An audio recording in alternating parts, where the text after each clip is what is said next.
চলছে IPL season 2024। 41তম match শেষে আইপিএলে পয়েন্ট টেবিলে কোন দলের অবস্থান কত নম্বরে এবং কোন দলের পয়েন্ট সংখ্যা কত, চলুন তো দেখে নেই এক নজরে।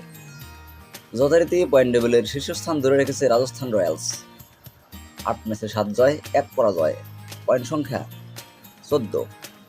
পয়েন্ট টেবিলের দ্বিতীয় অবস্থান ধরে রেখেছে কলকাতা নাইট রাইডার্স, 7 ম্যাচে 5 জয় 2 পরাজয়, পয়েন্ট সংখ্যা 10। পয়েন্ট টেবিলের তৃতীয় অবস্থানে রয়েছে সানরাইজার্স হায়দ্রাবাদ, 8 ম্যাচে 5 জয় 3 পরাজয়, পয়েন্ট সংখ্যা 10। পয়েন্ট টেবিলের চতুর্থ অবস্থানে রয়েছে লখনৌ সুপার জায়ান্ট, 8 ম্যাচে 5 জয় 3 পরাজয়, পয়েন্ট সংখ্যা 10। পয়েন্ট টেবিলের পঞ্চম অবস্থানে রয়েছে চেন্নাই সুপার কিংস, 8 ম্যাচে 4 জয় 4 পরাজয়, পয়েন্ট সংখ্যা 8। পয়েন্ট টেবিলের ষষ্ঠ অবস্থানে রয়েছে দিল্লি ক্যাপিটালস, 9 ম্যাচে 4 জয় 5 পরাজয়, পয়েন্ট সংখ্যা 8।